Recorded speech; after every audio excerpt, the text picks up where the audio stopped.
How's it going, everyone? Welcome to the Lighting the Lamp podcast. I'm your host, Thomas Hollahan, and today is a great episode in my eyes. We have NHL legend, in my opinion, Montreal Canadiens unsung hero Dale Weise. Dale, man, how are you today? I'm great. I'm happy to be doing this with you.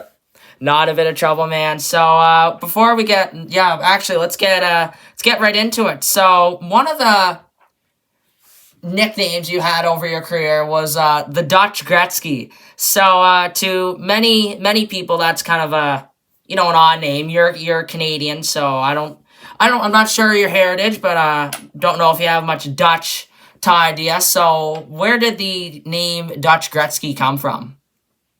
Yeah, I have zero Dutch in my lineage as far as I can tell. So so it started in 2013 during the NHL lockout. I went to play hockey in the Netherlands. Probably not a well recognized league. They had some great players over there, but definitely not one of the higher end European leagues. But being a guy that just kind of started in the NHL, I was just finishing my first season. I finally got a one-way contract. And I was ready to go. I wasn't really paying attention to any of the NHLPA meetings and stuff like that. I didn't even think we were going to have a lockout. We ended up getting locked out. After about a month and a half, 2 months, I was like, man, I'm 22 years old. I got to go play somewhere. I can't just sit at home like some of the veterans waiting for the stands. So went over to the Netherlands, and then I tore it up pretty good.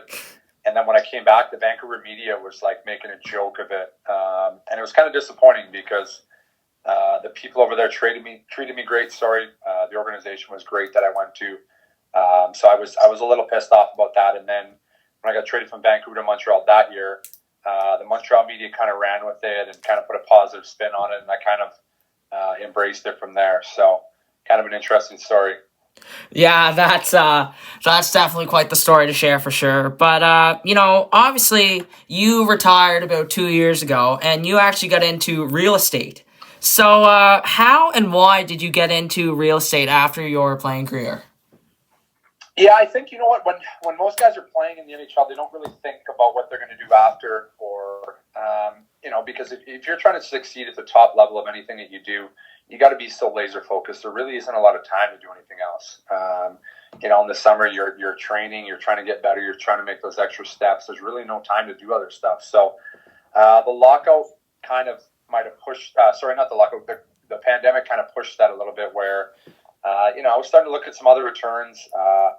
I started a business in 2020. I was trying to look for some other things because I just didn't feel I was getting the returns in the stock market that I was looking for, that I knew I could get from other spots. So, really was doing everything I could to learn about real estate. For probably about 3 years before that, I just never had the time or really the balls to jump into it. There's never really a good or bad time. You just got to kind of jump in and learn as you go. So I jumped in on my first building, tore down an old duplex, built a sixplex, and then tore down an old house, built another sixplex in 2021, and kind of just got my start from there. I've now expanded into a construction landscaping company that I just acquired. The most biggest and longest standing residential company in Winnipeg. So pretty excited about that coming up here. So I just think, looking for better returns outside of the stock market kind of pushed me into real estate. And, the more I started, researching and looking at some of the wealthier people in the world, the one thing they all had in common was real estate. So I was looking to learn why everybody was into it, and then jumped in myself. There you go. That's great for sure. So obviously you had a career that 99% of people could only dream of having, playing pro hockey. So in your career, what was the most memorable moment, and can you just tell us a little bit about it? Most memorable moment. You know what? It's hard to pick just one. I was lucky enough to play for 14 years. Pro, 10 and a bit in the NHL. There was a lot of good moments along the way. I think, when you think of memorable moments for me, I think getting drafted was huge. It's something everybody grows up dreaming of, being on TV, getting on the stage and being a first round pick. It didn't turn out that way. I got passed over in the first 2 drafts that I was eligible, and finally, getting drafted at 19, I think I appreciated it a little more, obviously being passed over. So that was a huge moment. I think first NHL game is a big moment. But if I had to pick one single moment as the most memorable, I think probably my first playoff goal with Montreal, Game 1 against Tampa, that overtime goal. It just really set the stage for, an unbelievable playoff run and probably the most fun I had playing hockey. If I look back and I say, when was the best time, the most enjoyable time I had playing hockey, was that whole playoff run. So I'll go with that one as most memorable. Yeah, I don't blame you. I actually, I was at that game. I remember that fondly. That was the first NHL game I was ever to. I remember, the whole fan festival and all that. That's pretty lucky that we get to talk about that today. So that's pretty cool, man. Now a little bit of a well, I don't know how personal it is, but growing up, who was your favorite player and why? Yeah, so for me, the Winnipeg Jets left when I was about 8-9 years old. But before that, me and my dad's favorite player was Keith Tkachuk for the Winnipeg Jets. Just kind of a power forward. He scored, he hit, he made plays. He was just really entertaining. So he was my favorite player from a young age. When you start watching 4, 5, 6, when I was, just enamored by hockey players. And then I followed him as he. They left, they went to Phoenix, and then, he finished in St. Louis and stuff. So, definitely Keith Tkachuk. There you go. And, obviously the 2 Tkachuk sons carrying on his legacy, so that's great as always. But what was the greatest piece of advice that was given to you when you were younger and that you kept on through your hockey career? Yeah, that's a good question. Best piece of advice I got. You know what? I don't know if I have exactly one, but I got a lot of, my kind of foundation in hockey from my dad. My dad's a very blue-collar guy, hardworking guy. Same with my mom, and always preached effort and hard work to me. It was never about being the best player. It was never about scoring goals when I was younger. It was always about giving the best that I could every single time that I got on the ice. And I just think, one thing my dad still says to me this day is never let anyone outwork you. And that's something that me and my dad, I pass that on to my son and my daughters and stuff now. That's just, that's probably the best piece of advice I can get. Never let anyone outwork you. There you go. So, obviously, as we talked about earlier, you had a little over 10 years playing in the NHL. So, out of those 10 years, you obviously played with some pretty comedic guys. But out of all those, I'm sure there's lots of stories. But if you could pick the funniest story that you have playing in the NHL, what would you say it was? And just tell us a little bit about it. Oh, funniest story. You know what? There's so many good pranks that go on in the NHL. I think there's so many guys that like to have fun and like to prank guys. A couple times there was jokes around the trade deadline where guys made fake trade calls, or I remember one time being in Philly. It was around the deadline, and I think it was Scott Lawton, and we were trying to convince him that he was getting traded. And I remember everyone was sitting in the locker room, and he walks in, and nobody wanted to say anything to him, and then he was like, "What's going on, guys?" He thought something was off, and we're like, check your phone, man. You should probably check your phone. He's like, "Well, no, what happened? What happened?" We're like, you should check your phone. And he didn't find anything on his phone, but he was just panicking, and literally the whole team was there. So that was pretty funny too. There's so many good ones. It's hard to pinpoint them on the spot, but that's probably one of the funnier ones that I've been a part of. All right, there you go. So, obviously played with about 30 teams, 31 teams when you're playing days. So, out of the 30, 31-ish ranks, what was the best rank to play in and why? I think I'm a little biased. I loved playing in Montreal. You know what? I felt like Tuesday games, Monday games, everything felt like a Saturday night. Where if you played in other buildings during the week, sometimes, or maybe middle of the season, didn't have the same feel. But I just felt like every time you came into the Bell Center, it felt like a Saturday night. It felt like it was a big game. It could be the middle of February. You could be playing the last place team in the league, and it just, I don't know, had that mystique about it. I think playing for the Canadians, obviously being a little biased, but definitely the Bell Center for me. All right, there we go. So, obviously, as we keep mentioning, you played with a lot of teams, a lot of players. So, if you could build a dream lineup of all the player or the almost like an all-star team of all the players that you played with, who would be on it? So, like starting six, we'll say. So, like five, three forwards, two defensemen, and a goalie. Oh man, that's tough. That's tough. I played with some really good players. Dang, you know what? Starting in net, I'd have to go with Carey Price. Yeah. I just think that the best goalie that I played with. I got to see it every single day. The effort, the work, the type of person, the type of teammate that he was. And I played with some good goalies, like Roberto Luongo, Corey Schneider, Henrik Lundqvist, Corey Crawford in Chicago. Like there were some good goalies, but Carey Price definitely would be my number one. On defense, I got to go with my boy PK Subban on the right side. I would go with him on the right side, and I would go with Duncan Keith on the left side. And up front, I would go. I got to go with the Sedin brothers and Patrick Kane. That would be my six. All right, there we go. That's definitely a star-studded lineup for sure. So, you obviously spent some time in the NHL, but you spent some in the AHL, and we're going to talk about the Hartford Wolfpack. So, you won the Man of the Year for them in 2009.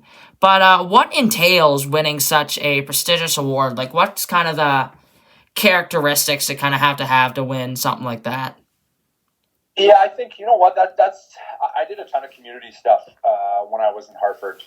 When you're younger, it's not like it's forced upon you, but it's easier for the younger guys after practice in the afternoon to go do stuff than the guys that have families that want to spend time with their kids and their wives. And being a single guy when I was there and being young, I had lots of time on my hands, and I loved doing the community stuff, hanging out with the boosters, whatever it was.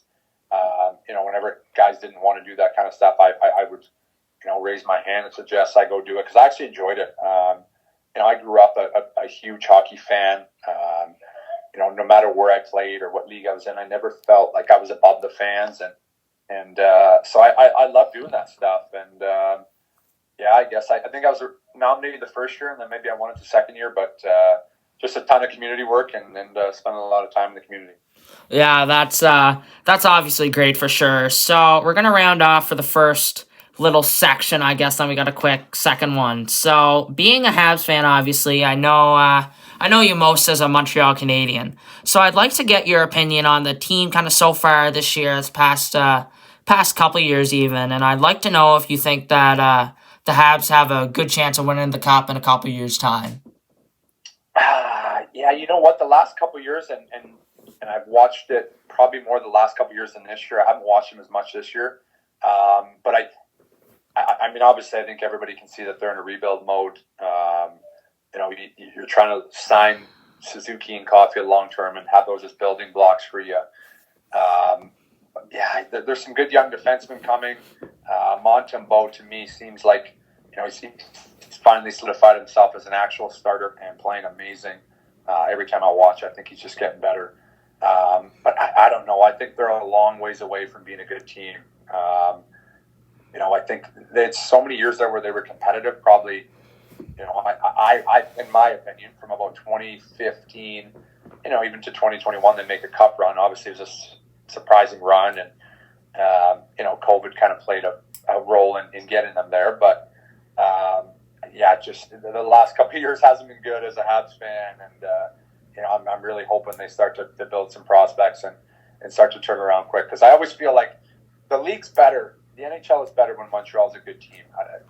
Maybe because I'm Canadian, I'm biased again, but I always feel like the league's a little more exciting when the Canadian teams are better.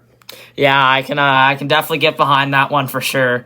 So with most of the interviews I do a little segment where the player can kind of look back on all the players that they played with, and I'm like they get to answer some questions about kind of the players as a whole. So I'm gonna ask you teammate with the best game day outfits, and you think all the way back to kind of think junior career all the way to the the end of your career. You can just kind of think of, who you played with and then answer the question from there. You got me? Okay, perfect. Sounds good. Sounds good. So we'll start off as I mentioned, teammate with the best game day outfits. Best game day outfits. I don't know if this is a popular opinion, but I loved PK Subban's antics. He was so out there, so ahead of his time with some of the stuff that he would wear. I thought it was excellent. His hats, his jackets, his fur, different colors. He's got my pick for sure. I could definitely see that. So, teammate most likely to leave the table before the bill comes or came. Teammate most likely to leave before the bill comes. You know what? I was pretty fortunate. I played with a lot of good guys. I don't remember one guy that really stood out with guys that I would be going to dinner with that were that cheap. Maybe Brendan Gallagher of all people. Maybe he'd find a way to sneak out of it. But that might be it. Yeah, I could probably see that. So, teammate, I might have an answer here, but teammate that made you the laugh without even trying.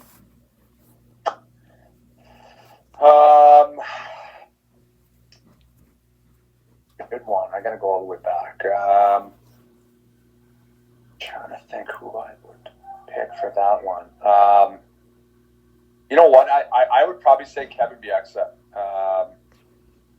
He's a really funny guy. I think people get a glimpse of it on Sportsnet when they see him talk.